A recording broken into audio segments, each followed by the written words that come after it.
So the premise of Oregairu follows Higigaya Hachiman, a pessimistic loner who is forced to join a service club at the behest of his teacher.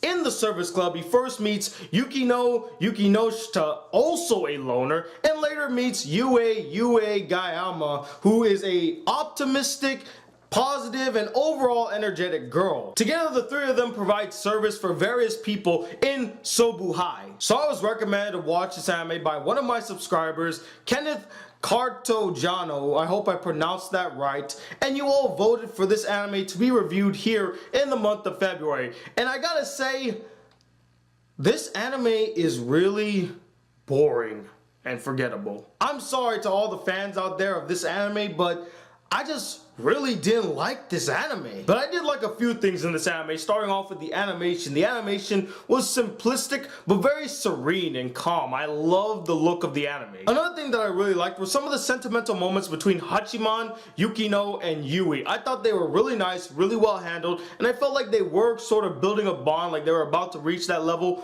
when they appeared on screen, which didn't happen that often. And the last thing that I liked in this anime was that I did enjoy some of the side characters, namely Hina, who is this girl who would have these weird fantasies and stories and gets excited whenever she talks or tells somebody about it, or when she sees it come to fruition, her nose starts to bleed. Shizuka Sensei was another character that I liked. She's the teacher that put Hachiman in this service club, and she gets made fun of for her age and that she's single. It's a bit of a cliche, but it was fun and entertaining. I was never bored with that character. And the last side character that I really liked was Hachiman's little sister, Komachi. She was very playful, very energetic. I loved her personality, and I did like the relationship between her and her brother. Even though her brother is very distant and a loner, she understands and respects him and still loves him, even though he is very pessimistic and pretty much a loner. And they did have an incestuous relationship, and that's always a plus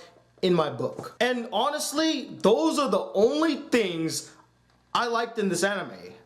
That's it. Now we get into the things I don't like about this anime. And the first thing I didn't like about this anime is that it was very boring. I didn't give two shits about any of the situations, any of the main characters, any of the side characters. Nothing. Now, when looking up this anime, I noticed that it falls under the slice of life genre. And a slice of life anime is basically an anime that takes realistic and mundane situations in life, a slice, if you may, and adds an interesting or comical flair to it that really makes it stand out. It's kind of referred to as realistic animes because they take these regular situations in life and they kind of expand on it to make them interesting. Honey and Clover, 8-Channel, and Anohana are one of the few standout slice of life animes that I really enjoyed.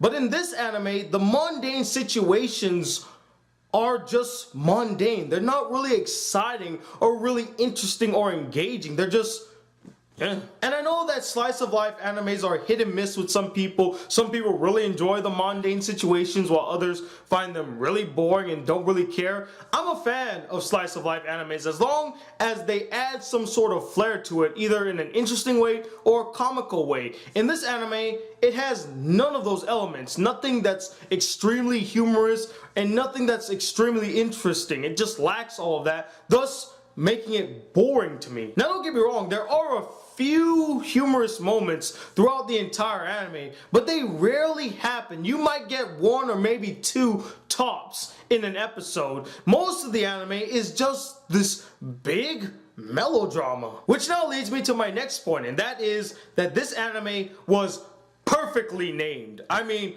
My Youth Romantic Comedy is wrong, as I expected, is a perfect name for this anime, because if you were to go into this anime thinking that there was going to be some type of romantic comedy elements, you'd be wrong. Yeah, you have a few here and there, but most of the anime is melodramatic. That is the truth. And as I previously mentioned in other videos, I don't have a problem with melodrama as long as it's handled well. But this anime is just saturated with it. I mean, this anime just gave off a very Debbie Downer, pessimistic vibe. I mean, it brings you down. And all of that could be attributed to my biggest problem with this anime, and that is its characters. They are all generic and weak. I didn't care about any of them. Our main character, Hachiman, the guy we're supposed to root for, the guy we're supposed to care about, is so unlikable. I mean, I didn't hate him. There were some factors to him that I did like the flashbacks he would have. I related to that character, but the character that was presented to us right now, he is so unlikable to the point where it prevented me from really caring about him. And his character really doesn't give a shit throughout this entire anime. He just stays a loner. He doesn't want to build bonds or connections. He doesn't like to help people out, at least in a direct way. And if our main character doesn't give a shit, then why should the audience? Why should I care about the situations that he gets into and the relationships that he's building when he himself does not care about any of those things? But not only him, I didn't like Yukino or her story. I sorta like Yue from time to time, and the other side characters besides the three that I mentioned are all one-dimensional, bland, generic, and downright forgettable. The only one that kinda comes close to being memorable is this one character by the name of Tosaka, who is this really cute guy, but everyone thinks he looks like a girl, but he's actually a guy. But he's no Hideyoshi, that's for sure. So overall, besides the little things I took away from this anime that I actually liked, I just really didn't give a shit about anything in this anime. From the characters, to the situation, to the story, they're all bland, generic, mundane, and downright forgettable. And that's why I'm going to give this anime a 2 out of 5 stars. It is an easily forgettable anime. And after I'm done with this review, I will not remember this anime at all.